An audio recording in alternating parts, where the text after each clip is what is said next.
নমস্কার বন্ধুরা, আজ আমি শেয়ার করব গাঠি কচুর নতুন একটি রেসিপি। এইভাবে যদি আপনারা একবার বানিয়ে খান, বারবার কিন্তু এভাবেই বানাবেন, এতটাই টেস্টি হয় খেতে। যারা গাঠি কচু একদমই পছন্দ করে না তারাও কিন্তু চেয়ে চেয়ে খাবে। আর বানানোর পদ্ধতিও কিন্তু একদম সহজ ও সাধারণ। আশা করছি আপনাদের ভীষণ ভালো লাগবে। চলুন তাহলে দেখে নেওয়া যাক। তো প্রথমেই এখানে নিয়েছি গাঠি কচু। প্রথমেই কচুটাকে ভালো করে ধুয়ে পরিষ্কার করে নিয়ে তারপর খোসাটা ছাড়িয়ে নেব। তো দেখুন এইভাবে কিন্তু আমি খোসাটা পরিষ্কার করে ছাড়িয়ে নেব।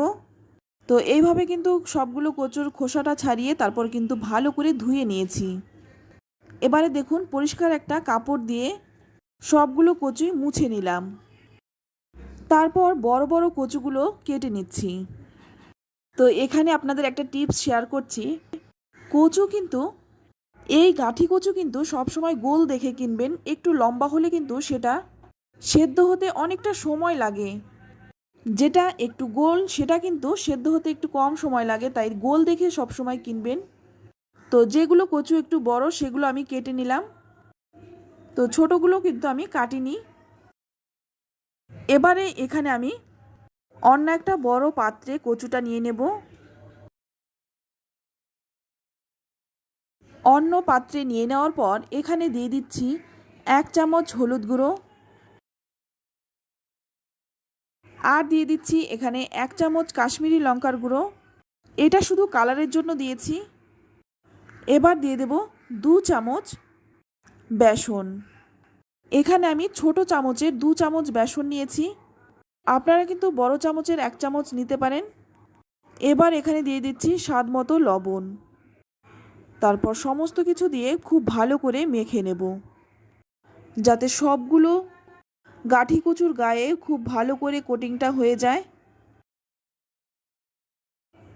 তাই খুব ভালো করে কিন্তু এটা মেখে নিতে হবে।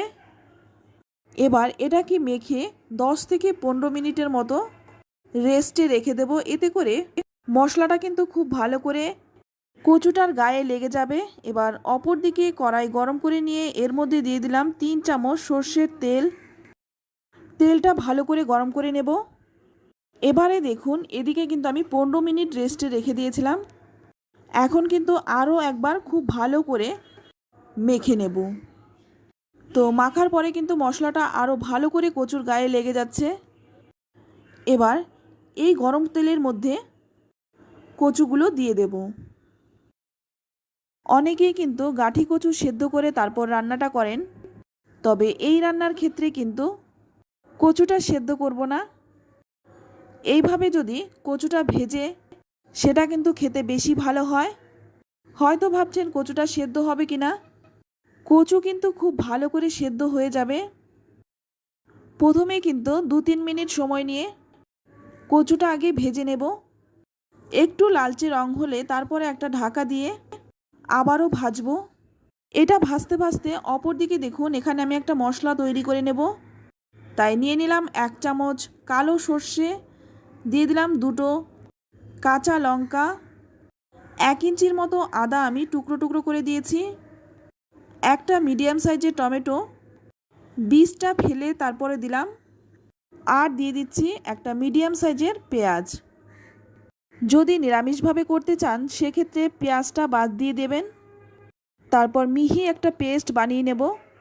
তো দেখুন একদম মিহি করে একটা পেস্ট বানিয়ে নিলাম। এবার দেখুন ঢাকনাটা খুলে নিলাম। তারপর একটু নেড়েচেড়ে দেব। একটু নেড়েচেড়ে নিয়ে আবার কিন্তু একটা ঢাকা দিয়ে দেব।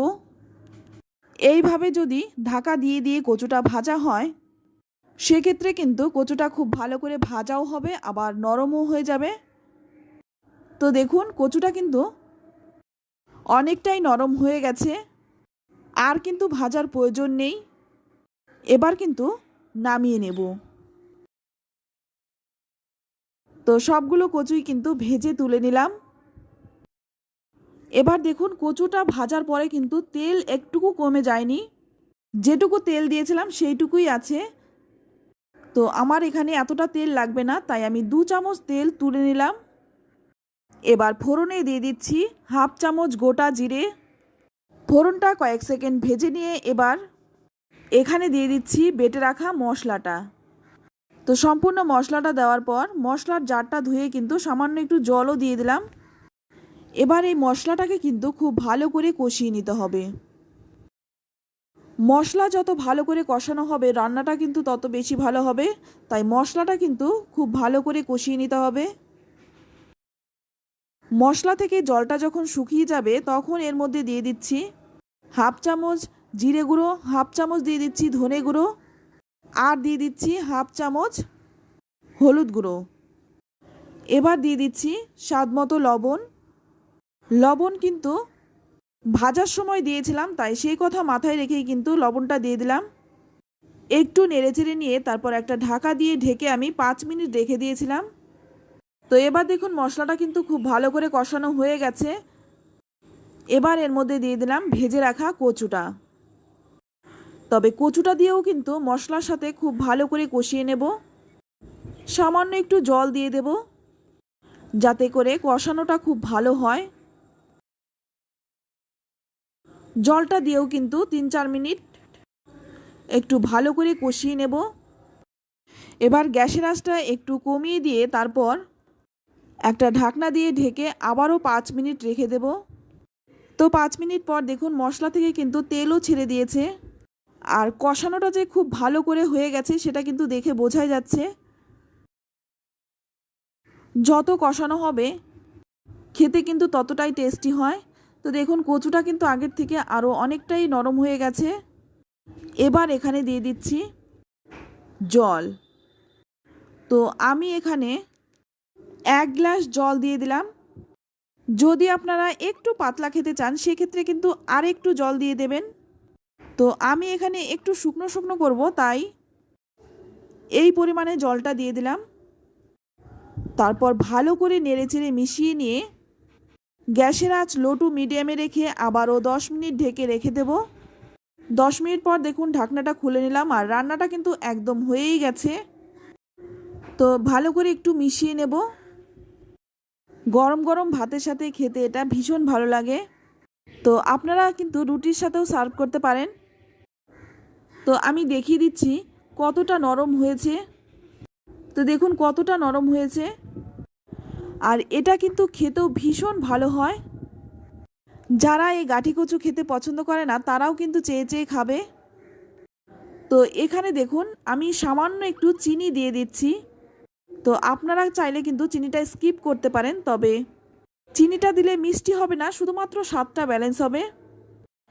একটু নেড়েচেড়ে মিশিয়ে নিয়ে তারপর একটা ঢাকনা দিয়ে ঢেকে 10 মিনিট রেস্টে রেখে দেব। 10 মিনিট পর দেখুন ঢাকনাটা খুলে নিলাম।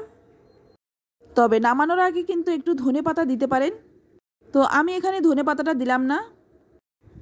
তো দেখুন নামিয়ে নিলাম। এটা খেতে ভীষণই ভালো হয়। গরম গরম এক থালা ভাত শুধু এই দিয়েই খাওয়া হয়ে যায়। রেসিপিটি কেমন লাগলো অবশ্যই কমেন্টে জানাবেন। ভালো লাগলে লাইক, কমেন্ট, শেয়ার করবেন। আর আমার চ্যানেলে নতুন বন্ধু হয়ে থাকলে চ্যানেলটা সাবস্ক্রাইব করে নেওয়ার অনুরোধ রইল। রান্নাটা যদি আপনাদের ভালো লেগে থাকে আত্মীয় স্বজন বন্ধু বান্ধবের সাথে শেয়ার করে দেবেন। তো আজ এই পর্যন্ত, আবারও নিয়ে আসবো অন্য কোনো নতুন রেসিপি। সকলেই ভালো থাকবেন, সুস্থ থাকবেন। ধন্যবাদ।